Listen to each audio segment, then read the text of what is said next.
Alright, hello everyone, my name is MapleSnowgirl, or just Maple, it's fine, doesn't really matter. And this is Cassette Beasts, Pier of the Unknown Any Percent.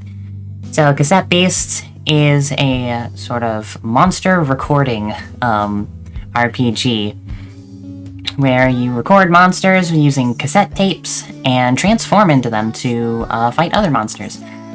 There's also a lot of 3D platforming in the game as well. That'll be taking center stage in this category, actually.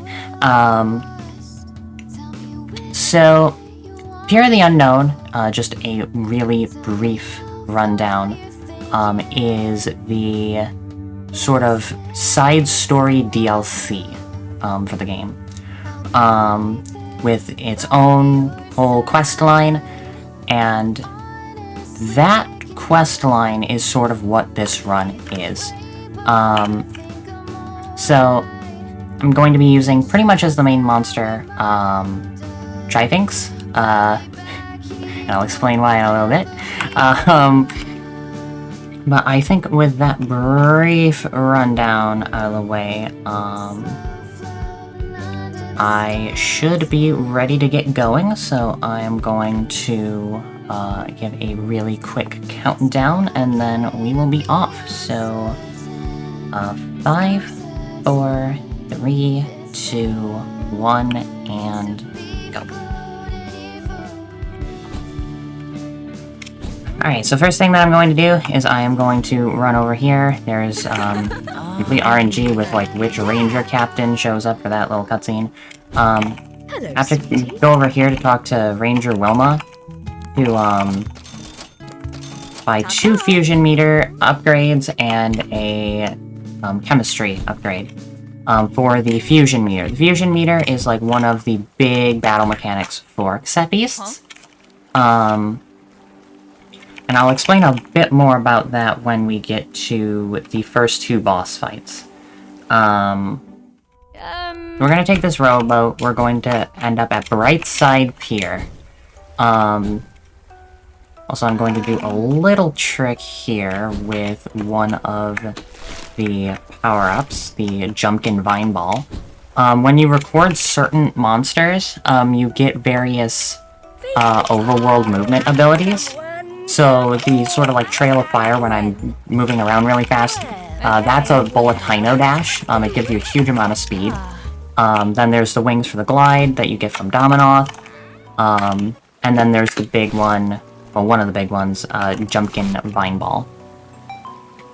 So Gwen, she's a clown. She runs the pier. And pretty much tells us we have to get prize tickets in order to get passes to the different attractions that have infernal engines going haywire in them, and we have to go and give them a little bit of a wallop to stop them from potentially blowing up the pier. So this is the first of these 3 attractions, the Witch House. This one is pretty high movement precision. Also, I will say, minor flashing lights warning. There are light fixtures throughout the Witch House that flicker periodically. So I just want people to be aware of that. I'm going to pick up this electromagnetic block to put it on that specific type of switch. That'll open up the bookcase, revealing a chest.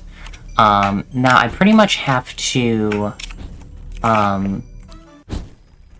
arc my Bulletino dashes just right for the most optimal movement throughout this place, and that's tough because Bulletino dash, you don't have the greatest amount of control because of just how fast you're going, and I really don't like this monster here, Charlequin, because they don't, like, properly aggro. They will just, like, walk up to you and stop right in front of your face. And it's really annoying. Alright, so, here's the one battle that is not a boss fight that we're going to be actually playing out. Scarlet Teeth and 2 Little Reds. So pretty much it's going to be just use Charge and Shooting Star on all three of these monsters to take them out. Fortunately, Trifinx and Cat 5 are strong enough to be able to combo the Scarlet for a one-turn KO. Little Red remasters into Scarlet, so Scarlet is a pretty strong monster on that front, so being able to take it out in one turn is very, very handy. Also, something that you may have noticed when I was quickly menuing before coming to the Witch House talking to Gwen, each of the attraction passes costs 4 prize tickets. Each attraction has 4 prize tickets in it, in each one. This is the only one, though, that I'm going to be grabbing all 4 from. I'm going to also real quick heal Cat 5 and then switch them around because of how the boss fights against the engines works. But the reason why I grab all 4 in here is because they're all pretty condensed. However,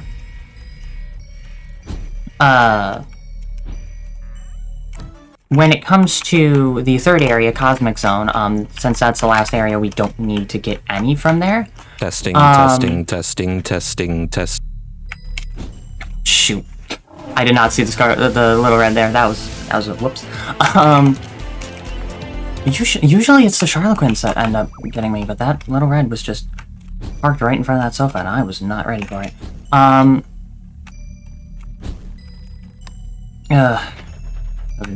Unfortunate dash. But fortunately, no one saw that. I completely forgot where in the library I was. Whoops. The library... That was really sketchy. The library is full of giant books. No one saw that either. I'm having a time in the library right now. Oh, no. And my stamina meter's empty, so this might be a little bit dicey, because if you time your jump wrong and land on one of the books that's, like, sweeping like that, you'll get just stuck on the cover, and it will send you all the way back, and then you'll just fall in the hole, and that's no fun. Alright. Now I need to make sure that I grab the chest over here, grab the lever. Grab that. Open the door with the green engine key that was in the library.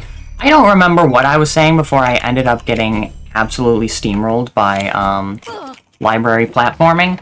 But this is the first engine fight. This is Pearl.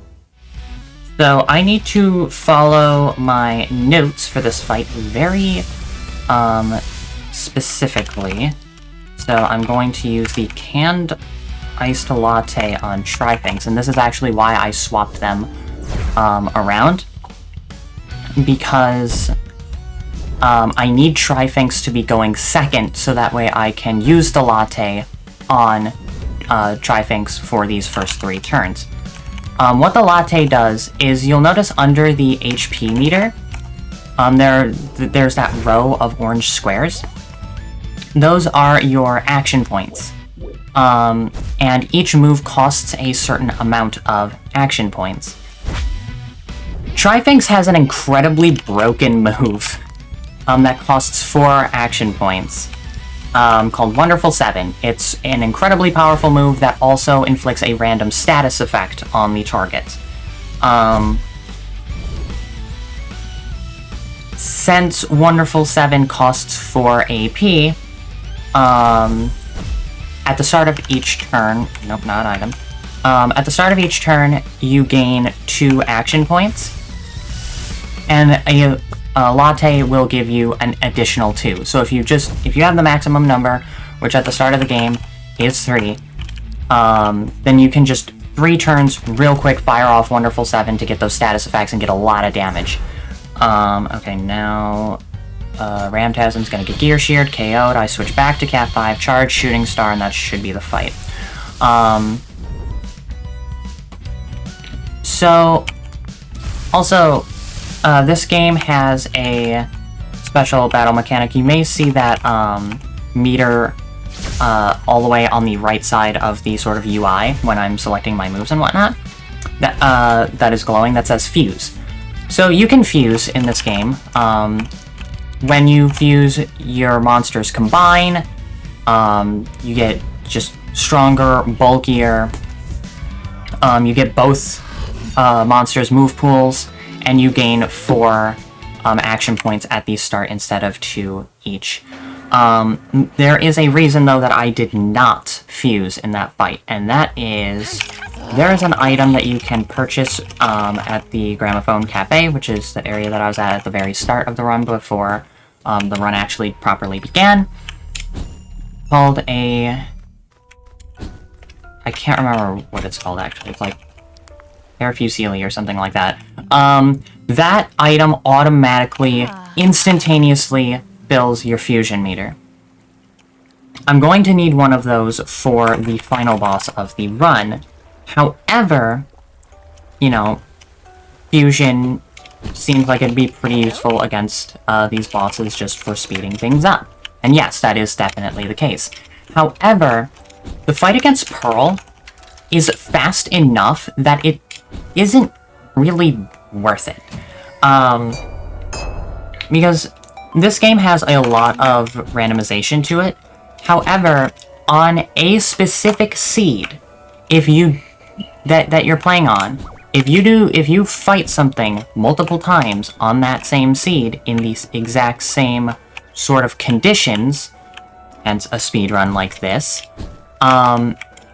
if you do the same actions every single time in the exact same order, the same thing will happen every single time. So, I can get through the fight with Pearl very quickly, and then the fight with the engine here in Fun World, I can fuse instantly, and just spam Wonderful 7 from the get-go, and streamline that fight very, very quickly. I am taking a slight detour to grab that price ticket. Here in Fun World, I'm going to only grab 2 price tickets out of the 4, because there are 2 in the sort of Pier overworld right next to Fun World. And opting out of 2 of them from here lets me do some pretty fancy skips. Because pretty much there are 4 arms of Fun World. Top right, top left, bottom left. And pretty much, I have to hit a switch to open a door in like a little shed thing. Have to do all 4, and then that will open up the engine room door. Also, I am going to take this electromagnetic block, put it here, and try something really funny. So one of the abilities is electromagnetism. That worked out really, really well. Moment or 2. Yes! Hello, chat room. Apparently, I seem to have been lost in the void a little bit earlier, but I found myself again. So, hi. Very quickly, because I know a run's going on, but I want to remind everyone we have some really awesome incentives to put donations towards for grapple dogs. We have a bonus world incentive, which is currently at $87.89 out of 200. We're getting almost halfway there, so let's see if we can get that bonus world. Plus a running bid war for Grapple Dog's Cosmic Canines outfits, where you can bid for costume, and it will continually change throughout the run. Currently, Missing Textures is winning with $25, followed by Grapple Cats for $15.89. But there's all to play for. If you want to see your favorite costume there, go ahead and put money towards that. We got a couple of donations for you. Also, through the last run that we just had, we had $8.12 from Anonymous saying, "Together we can defeat Dracufrog." And guess what? We did. And then we also have $7.77 from That Win Bliss with Amiga Castlevania Dracula Era. Press mouse button to continue. The Amiga needs more love. Pei Kitsu says, "Trans rights! Trans rights!" And then just a few moments ago, we had a $47 donation from Demi Fiend Krifne. Sorry if I pronounced that wrong. With best of luck of the run, we got Wonderful 7 and wonderful music. What's not to like? Thank you everyone for your very kind donations so far. Let's continue. All right, thank you. All right, so this is Rose.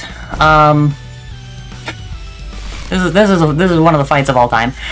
Rose is a glitter type. Glitter is a very interesting type, as if I'm remembering correctly, there are no monsters in the game that actually are glitter type by default, and I say that because this game sort of like rare alternate color palette monsters are called bootlegs, and each monster has a different color palette and bootleg for all, I think it's 14 types. So you can get a glitter type of any kind of monster. The way glitter works is whenever glitter gets hit by another type, it changes for a few turns to that type. And if glitter hits a monster of a different type, then that monster that it hits will turn into a glitter type. So it's pretty interesting with that fight, because when an astral type hits an astral type, the astral type that gets hit will have AP boost put on it, meaning it will gain 1 additional action point at the start of each turn for a few turns.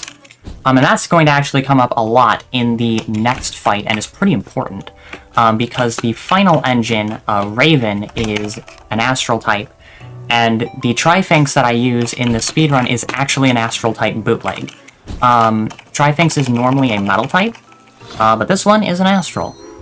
So now I am going to quickly use rewinds on Trifinx and Cat 5. Bonjour. Come here, back to the cafe.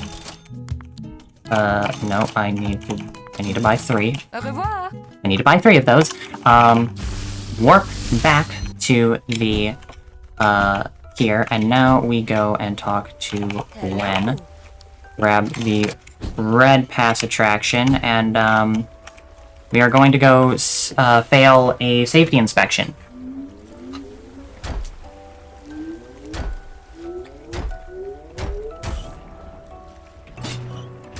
I'm sure it's fine. Now we're going to hop up here, jump over the attraction, dash, and jump, and we are in the final of the 3 attractions, Cosmic Zone. This one is probably the most annoying to deal with, because, like, everything in here will aggro you. Charlequins, Minor Toms, All-Seers, they're not friendly. Also, I need to make sure that I do this in a way where Meredith will not accidentally kick this electro block into the void. Thank you. Because that would be bad, because then the block would fall into the hole and go all the way back over to where it was originally. Now this is going to be... Whoop, I'm gonna fall into the hole too. This is going to be the second instance of electromagnetic block shenanigans. Maybe. Alright, let's kick that into the void. Meredith, please move to the side. Thank you, thank you. There we go. So the way that the electromagnetism power works with those blocks is when you activate it, it will magnetize the block towards you. If you're standing on top of the block and you try to magnetize it, it will pull it towards you, which just so happens to be up. So you can effectively fly with good positioning and quite a bit of luck. I'm gonna be honest, because sometimes those blocks just decide to go all over the place and it's not good. I am going to try to use that same electro block that I used to get over to this room faster, to try to get over to the next room a little bit faster, and I almost fell in the hole there because I did not manage my flying, or gliding rather, as well as I probably could have. But now we have the solar key, so we have to go all the way over to the other side of Cosmic Zone. So I am going to attempt something that legitimately pretty much never works. But, like, I know in theory it would save some time, so I'm going to try it, and I'm going to fall in the hole. Okay. Pretty much what I try to do is I try to stand on the very edge of that block and glide pretty much really fast all the way across the room to that door. I've never gotten it to work right. I know in theory it can work, it's just really hard. Now Minor Tom is going to dash at me. I'm going to climb the wall, dash over here, hit that lever, go up here. This room, the game wants you to like go back and forth and use the wind gusts to go up and around and all that. We're not going to do any of that because Jumpkin Ball is awesome. Gonna glide back down now that we have the engine key. Jump up these stairs. Hopefully... Okay, good. He's gonna move right on out of the way. That is good. That is good. Go up these stairs. Hopefully not get too aggroed by either of these. The door might push me into the Minor Tom. Okay, it did not. Good. Alright, so now this fight's a little bit janky. This is Raven. So, because Raven is an astral type, and this Trifinx, as I mentioned before, is an astral type as well, this is going to be a little bit of a different sort of pattern, as I'm not going to actually latte 3 turns in a row. I'm going to latte on the first 2 turns, Wonderful 7, and then because Raven is going to attack Trifinx this turn, AP boost will be inflicted, meaning at the start of each turn for the next 3 turns, Trifinx will be gaining 3 AP instead of 2, which means there's just a faster natural acceleration to getting to Wonderful 7 over and over. So now I'm going to actually switch Cat 5 out to Ramtasm, and I will be able to just Wonderful 7 off of the AP boost alone. So let's switch to Ramtasm, Wonderful 7, and then there is going to be, let's see, a Latte and a Wonderful 7, and then there's also going to be Galactic Beatdown pretty soon from Ramtasm. Galactic Beatdown is a very handy move. It is much like Wonderful 7 in the sense that it costs 4 AP to use, and also it is a base power 90, I believe that they are both. Yep, there's power 90, and I'll be able to double check that on the next turn. But the plus to Galactic Beatdown is it can't miss.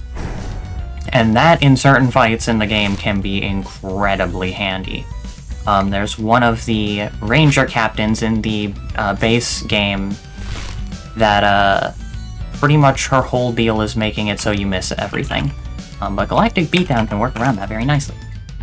So now we just Galactic Beatdown, Shooting Star, Raven's going to Gear Shear, and then get KO'd by the Leeched and Poisoned status conditions after using that move, and that is going to be the fight. And then we are going to only have 1 battle left, and it is the most stressful one by far. So, if there are any messages or announcements from the host, this is the best time. You got it. We have a $45.41 donation from Versil Perihelion, who says, this theme park was definitely peer-reviewed. And that has gone towards the Grapple Dogs bonus world incentive, which now stands at $133.30. We're over halfway there already, and we still have a couple of hours to go. I am very proud of you, chap. I'm very proud of all of you. We can still keep going towards it and meet that incentive, and it's also gone towards the Cosmic Canine's outfit choice, and Grapple Cats has taken the lead with $61.30, with Missing Textures still there on $25, so there's still all to play through there. Back to you. What? Alright, so now it is revealed that the 3 engines were actually humans originally, that Gwen sort of hampered with to turn into the engines, and then they sort of went rogue. It's also revealed that this is not Gwen's true form. This is. Gwen's an Archangel. And now, since we're like Archangel Gwenevere, Ring Mistress of Illusion, Now that we're like, okay, you can't keep doing that, she's like, alright, fight me. So, I switched to Ramtasm and also used the Parafusili before this fight. However, I'm not fusing immediately. I am instead having Ramtasm use Taunt. Taunt inflicts the Berserk status condition, which pretty much means any monster or Archangel or Engine inflicted by that status condition cannot use moves that do not deal direct damage. There's a very big reason why I need to try to keep that specific status condition on Guinevere at all times, and that is she has a move called Clown for Help. Clown for Help, what it does is she summons 2 Charloquins to the field to give her some backup support.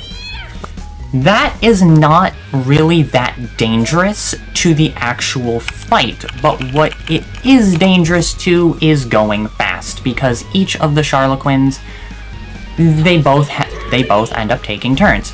Also, I Elemental Wall there to avoid her ultimate move, Topsy-Turvy, because it's a pretty strong move that inflicts confusion.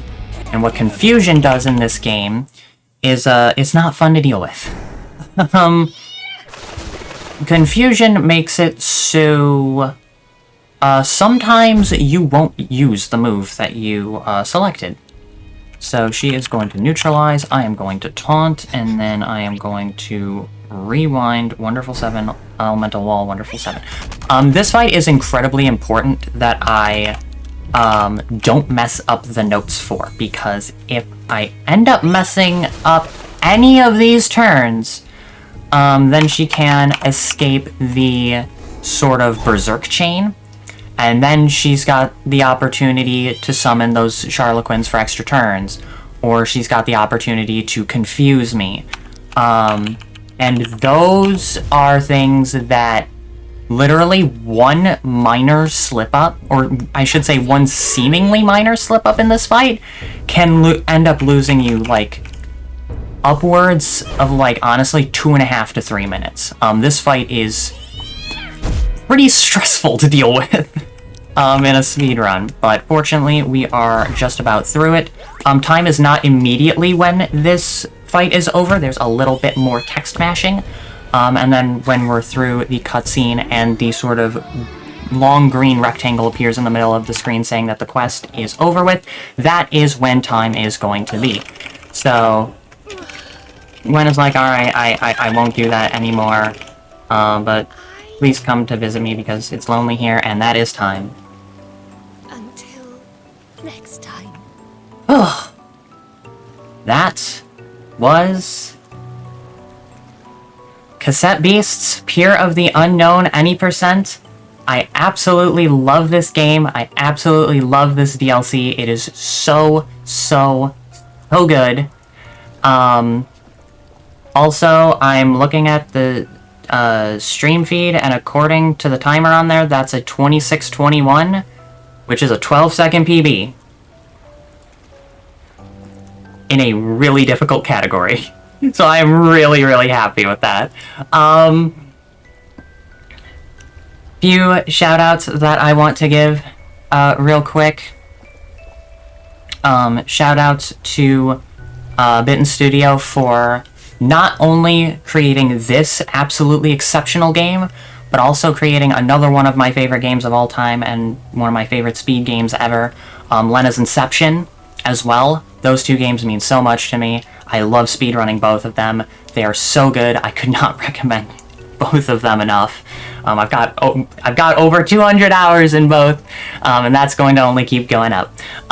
Shout outs to both the Cassette Beasts and the Lena's Inception speedrunning communities, two very supportive groups of speedrunners who have done some absolutely incredible things in these absolutely incredible games.